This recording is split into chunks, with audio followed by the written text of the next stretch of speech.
Hello everyone, my name is Saurabh Kumar Bhatti and today we will be discussing a doubt, a question. As we can see, the question is given below is a pedigree showing the inheritance of an autosomal. NEET exam में हमारे पास ऐसे बहुत सारे questions आते हैं जो हमें solve करने को कहे जाते हैं और वो तरह तरीके के फॉर्म्स में आ सकते हैं। तो ये जो क्वेश्चन है इसमें हमें पता लगाना है कि what is a recessive disorder. इसमें डिसऑर्डर नहीं, इसमें पता लगाना है कि इनका जीनोटाइप क्या है, पर्सन 1, पर्सन 2, पर्सन 3 का जीनोटाइप क्या है, ये पता। ओके, अब जैसे कि तो इस क्वेश्चन को सॉल्व करने के लिए पहले थोड़ा सा बेसिक्स डिस्कस कर लेते हैं ताकि इसके अलावा हम और टाइप के क्वेश्चंस को भी सॉल्व कर सकें।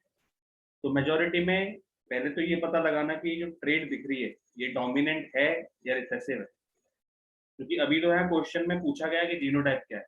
बाकी क्वेश्चंस में यहाँ ऐसा कुछ पूछ सकते हैं कि इतना बताइए कि 4 ऑप्शन दे देंगे, ये आप हमारे सामने जो पेडिग्री है ये चार्ट दे देंगे और पूछ देंगे 4 ऑप्शन में कि बताइए ऑटोसोमल डोमिनेंट है, ऑटोसोमल रिसेसिव है, सेक्स लिंक डोमिनेंट है या सेक्स लिंक रिसेसिव। तो सबसे पहले तो ये पता लगाना कि ये ऑटोसोमल है या सेक्स लिंक्ड है। तो इसके लिए एक हम छोटी सी ट्रिक फॉलो कर सकते हैं, ठीक है। तो जो डिसऑर्डर है उसको पता लगाने के लिए कि ये ऑटोसोमल है या नहीं है, उसको एक छोटा सा ट्रिक फॉलो कर सकते हैं। अगर डिसऑर्डर दोनों में आ रहा है, if a disorder is getting passed into male as well as female, देखो हम यहाँ देख रहे हैं कि ये डिसऑर्डर मेल में भी है और ये डिसऑर्डर यहाँ हमें फीमेल में भी दिखाई दे रहा है। तो इसका मतलब ये जो डिसऑर्डर है ये ऑटोसोमल। और अगर वो एक ही पर्टिकुलर टाइप के सेक्स में आता दिखाई दे रहा है, ऐसा पैटर्न लगभग जनरली हमको सेक्स लिंक में देखने को मिलता है। ये तो हमारी ट्रिक हो गई कि ये पता लगाने के लिए सेक्स लिंक्ड है या ऑटोसोमल है। उससे अगर हमें पता लग गया कि भाई ये दोनों में आ रहा है, दोनों में दिखाई दे रहा है, मेल में और फीमेल में इक्वल चांसेस हैं इसके आने के, तो हम पहले जो सेक्स लिंक वाले ऑप्शन थे उनको ऑटोमेटिकली डिस्कार्ड कर देंगे। जैसे फॉर एग्जांपल मान लो कि हमारे पास 4 ऑप्शन आते हैं कि बताओ कि ये जो ट्रेट है ये ऑटोसोमल डोमिनेंट है या ऑटोसोमल रिसेसिव है या सेक्स लिंक डोमिनेंट है या सेक्स लिंक रिसेसिव। तो वी कैन सी, पहली बात तो ये ऑटोसोमल हो गया, तो ये ऑप्शन तो अपने आप कट जाएंगे।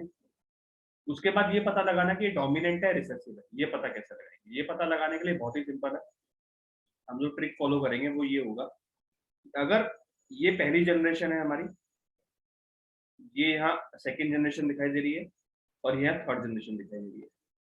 अगर जो हमारा डिसऑर्डर है या जो ट्रेट है वो हर जनरेशन में अपने आप को एक्सप्रेस कर रहा है, तो इसका मतलब if it is expressing in every generation, तो वो जो डिसऑर्डर है वो हमारा डोमिनेंट है। और अगर वो हर जनरेशन में अपने आप को एक्सप्रेस नहीं कर रहा है तो फिर वो रिसेसिव है। और अगर हर जनरेशन में एक्सप्रेस कर रहा है तो डोमिनेंट है। तो जैसे कि देख पा रहे हैं ये फर्स्ट जनरेशन में भी आ रहा है, सेकंड में भी आ रहा है और थर्ड में भी आ रहा है। तो ये जो डिसऑर्डर है वो डोमिनेंट डिसऑर्डर। ओके, अब इस क्वेश्चन के अकॉर्डिंग हमें ये पता लगाना है कि पर्सन 1, पर्सन 2 और पर्सन 3 का जीनोटाइप क्या हो सकता है। जैसे कि हम देख पा रहे हैं, एक बार पूरा क्वेश्चन भी देख लेते हैं हम इस तरीके से कि क्या जीनोटाइप पॉसिबल, क्या क्वेश्चन दिखाई दे रहा है। Genotype of person 1, 2 and 3 in this family tree are, 4 options हैं। तो पहले हम अपना इसका सॉल्यूशन कर लेते हैं, उसके बाद ऑप्शंस पे आते हैं। तो ये जो ट्रेट है वो ऑटोसोमल डोमिनेंट ट्रेट है। इसका मतलब है जो ट्रेट होगा it will be express in dominant condition. और हम जानते हैं कि जो डोमिनेंट हमारा जो ट्रेट होता है वो 2 कंडीशन में अपने आप को एक्सप्रेस कर सकता है। वो होमोजाइगस कंडीशन में भी एक्सप्रेस कर सकता है। होमोजाइगस कंडीशन का क्या मतलब होता है कि अलील्स जब सेम हो, या तो दोनों डोमिनेंट हो या दोनों रिसेसिव, बिकॉज अलील्स पेयर्स में एग्जिस्ट करती है, तो या तो दोनों डोमिनेंट अलील है, दोनों रिसेसिव अलील है, तो वो होमोजाइगस कंडीशन। और हेट्रोजाइगस कंडीशन में भी हमें डोमिनेंट ट्रेट ही दिखाई देता है अकॉर्डिंग टू मेंडल, एक डोमिनेंट एक रिसेसिव ट्रेट के केस में। तो यहाँ पर देख सकते हैं कि जो पहला हमारा जो पर्सन है जो मेल है वो अफेक्टेड है और उसकी he is getting married to a female which is unaffected, who is unaffected। तो इस केस में हम देखेंगे कि इसका जीनोटाइप जो पॉसिबल है कैपिटल एम पॉसिबल है और कैपिटल एम स्मॉल एम भी पॉसिबल है, बिकॉज हम जानते हैं कि जो डोमिनेंट ट्रेट है वो दोनों केस में अपने आप को एक्सप्रेस करता है। लेकिन यहाँ ये रिसेसिव ट्रेट है और हम जानते हैं कि जो रिसेसिव ट्रेट है वो अपने आप को खाली होमोजाइगस कंडीशन में एक्सप्रेस करता है। तो होमोजाइगस रिसेसिव कंडीशन यहाँ देखने को मिलेगी स्मॉल एम स्मॉल। ठीक है, तो पर्सन 1 का जीनोटाइप डिसाइड करना लेकिन अभी क्लियर नहीं है कि कैपिटल एम है या कैपिटल एम स्मॉल है। तो क्लियर करने के लिए अगली जनरेशन में जाना पड़ेगा। इनकी मैरिज से एक इनका बच्चा होता है which is a sun sorry. तो हम यहाँ देखते हैं कि जो सन है वो अनअफेक्टेड है। अब सन अगर अनअफेक्टेड है तो इसका मतलब इसका जीनोटाइप भी पॉसिबल स्मॉल एम पॉसिबल है, क्योंकि जो यहाँ पर ट्रेट अनअफेक्टेड है वो एक रिसेसिव ट्रेट है और रिसेसिव ट्रेट हमेशा अपने आप को होमोजाइगस कंडीशन में ही एक्सप्रेस करती है अकॉर्डिंग टू मेंडल। तो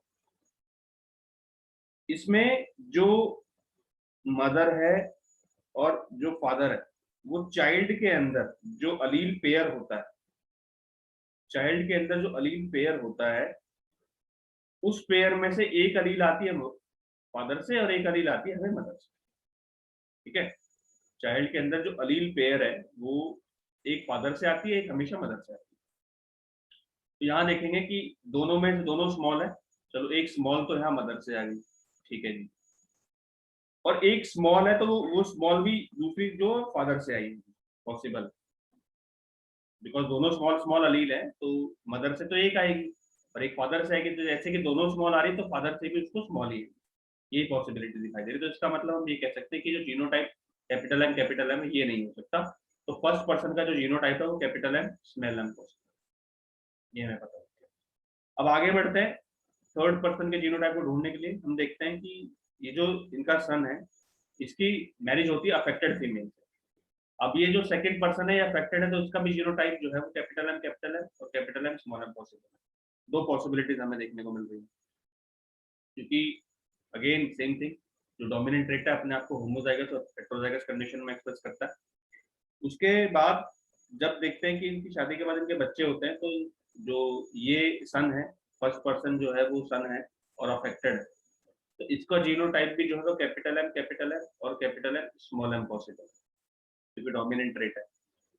थर्ड पर्सन पे आते हैं, थर्ड पर्सन जो है वो अनअफेक्टेड। अब अनअफेक्टेड है तो रिसेसिव ट्रेट हो गया और यहाँ स्मॉल एम पॉसिबल। अब ये वाला रूल फॉलो करते हैं कि जो अलील में से जो पेयर है, जो पेयर अलीलिक पेयर है उसमें से एक अलील फादर से आती है और एक अलील मदर से आती है। तो ये स्मॉल एम, चलो एक तो फादर से आ गई स्मॉल एम, तो मदर से भी तो स्मॉल एम आया ना, क्योंकि इसके पास दूसरा जो अलील है वो स्मॉल एम ही। तो उस हिसाब से ये जो जीनोटाइप है कैपिटल एम ये पॉसिबल नहीं हो सकता। तो हम देख रहे हैं कि थर्ड पर्सन का जो जीनोटाइप है वो स्मॉल एम और सेकंड का हमें पता लग गया कि ये कैपिटल एम नहीं हो सकता। तो सेकंड पर्सन का भी जीनोटाइप क्या है, कैपिटल एम स्मॉल। हमें कहीं भी इन तीनों जीनोटाइप में से कहीं भी होमोजाइगस डोमिनेंट देखने को नहीं मिल रहा है, होमोजाइगस डोमिनेंट देखने को नहीं मिल रहा है। तो पहले ऑप्शन में होमोजाइगस डोमिनेंट है, ये नहीं हो सकता, इसमें भी नहीं हो सकता, ये भी डोमिनेंट है, ये भी नहीं हो सकता। और चौथा ऑप्शन करें जो हमने आंसर ढूंढे उसके अकॉर्डिंग हमारा कैपिटल एम स्मॉल एम और स्मॉल एम ये पॉसिबल है। तो according to this fourth option is the best fit.